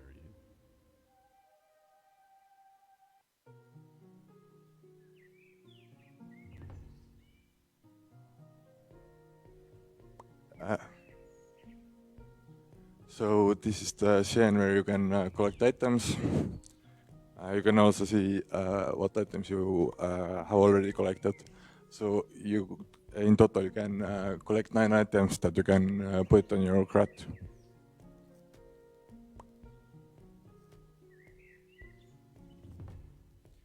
So this is the building scene. So I think this was a pretty nice part of the game. As you can see, you already had your crat in the scene. You can see what it looks like, or what does do the other items do.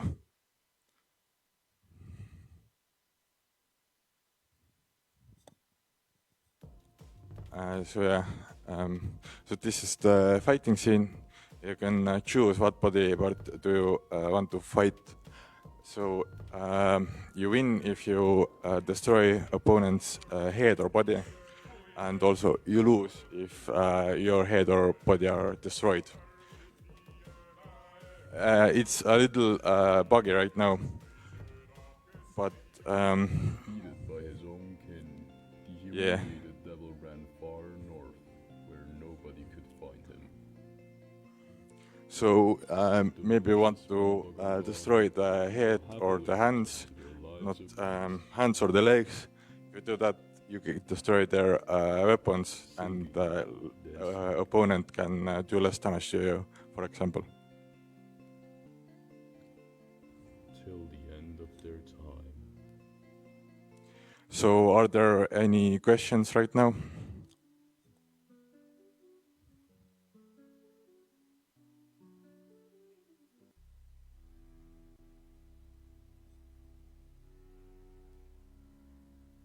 No, no. I would love to make a comment that in my whole lifetime, I never have seen such a sexy vanapagan. Thanks. Thank you.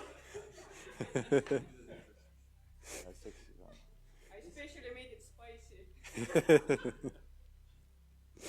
Okay. Thank you for making this great experience. Yes, I wanted to say, sorry.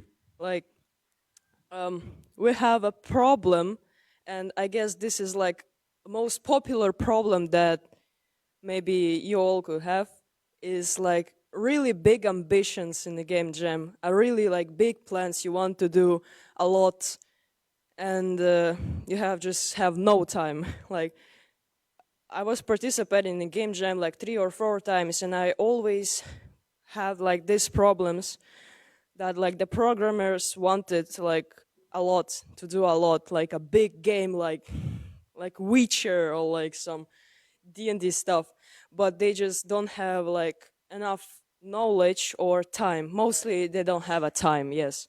So just, I don't know if you need the advice or not, but just lower your ambitions. It just makes something easy, but like pretty, like easy and like pretty, not like something big because you have only 2 days, even like 1/2 a day for this. Because yes, we had a lot of ambitions. We wanted to like use this like fear and hunger reference with the cutting limbs, but we just like, it's a good idea, but we need a more time for this. We don't have a more time for this. So yes, a lot of my art was actually missed. Like, I made the title screen art, but it's, I don't know why, but it's gone. And I was made a lot of like defeated games and like animations. So yes, rip. They will come with the DLC, so everything is okay. Yes, yes, of course. But still, thank you. Of course, keep it simple and but entertaining. That's the message we are always giving to you also. So as you can see, it's right. Ambitions are good, but for game jam you have to think like really big, but cut a lot to get something done. But don't worry, I hope you still had a fun experience, and still you got it playable, you got it fun, and have its own story. So I think we like it. Thank you for this, and big round of applause.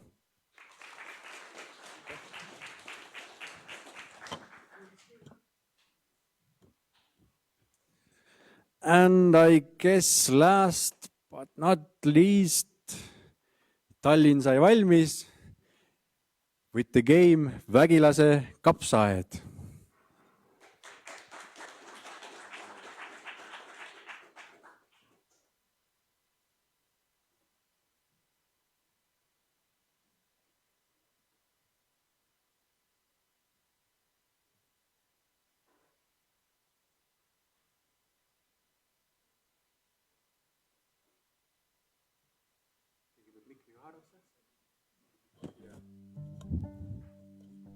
Hello.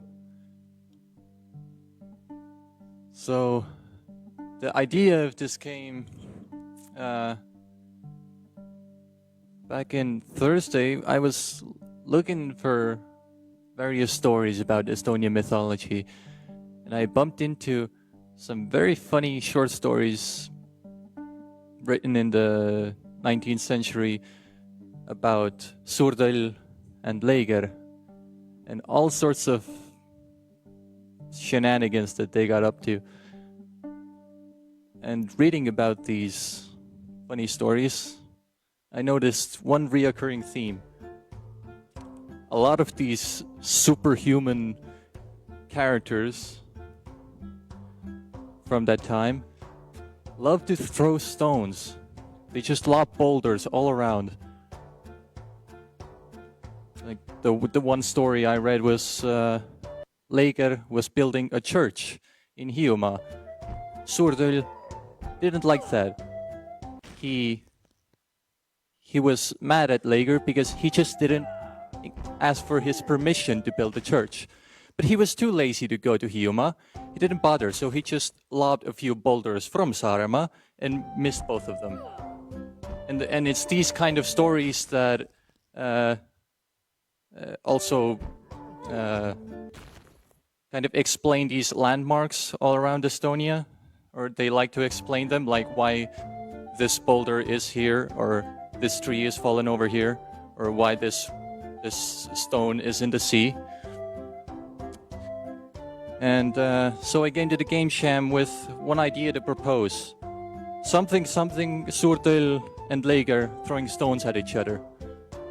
And we went through a lot of ideas, and we circled back to this one, which ended up just being volleyball with huge boulders and various Estonian mythological characters, like Linda over here. We took a lot of artistic liberties to envision these characters. The characters were animated.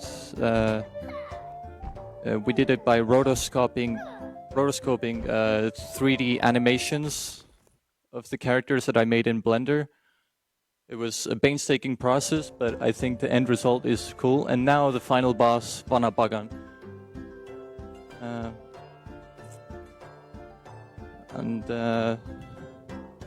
Who wants to speak next? Anything to add about the process? So I can talk about the development side, and I can assure you, even if you just reduce the scope, you're still not going to have enough time, and during the last 2 hours, the scope explodes and makes something like this, which is way better than it was like 2 hours ago. So basically, about the development, I managed to corrupt my project file at one point. A great thing I used Git, I could fix it quite quick. What else? Basically, at first we were planning on making it PvP, but in the end we decided to just create an enemy AI, and that's how an hour of my work was lost, and I had to do 4 hours of refactoring so I could actually make an AI. During that, I somehow managed to find out that, hey, differential equations are quite useful things sometimes. And thus, the AI is able to predict the boulder's flight pattern.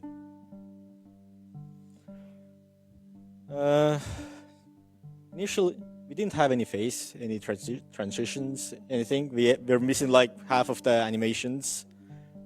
like 4 hours before the deadline. It was janky, but while developing it last night, I think I played the game more than I developed it. That's when I realized that, hey, we made it. We made a damn good game. And one great thing that I didn't have on any UT Game Jam before, or actually during the past 6 Game Jams I participated in last year, is a fellow programmer. So thank you, Kaur, for being there for me and making the menus and HOTS and everything else that I can't be bothered with. So thank you again. Any questions?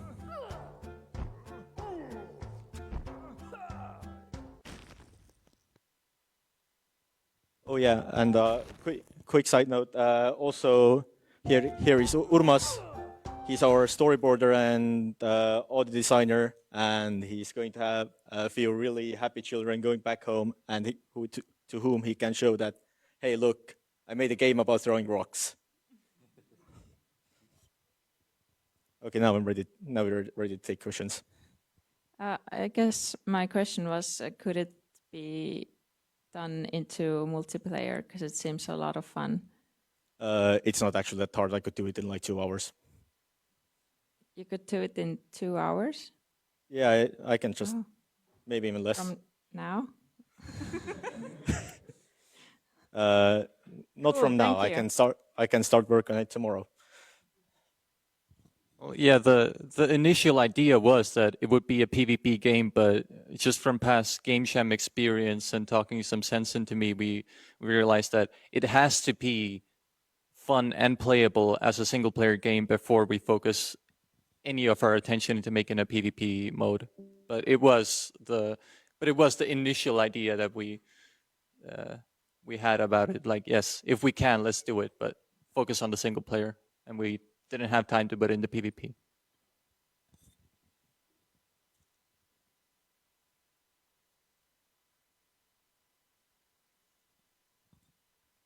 Seems that there are no more questions.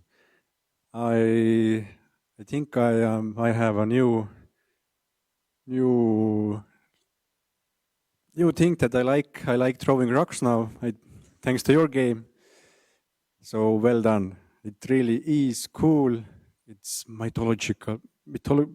I can't pronounce it right now. Your game is that cool that I have lost my words. So thank you for making this kind of thing, and I hope you had a great experience in our jam. That's good to hear. It's the first game I finished before the deadline during these UT jams. We can see it. So big round of applause for them. Thank you.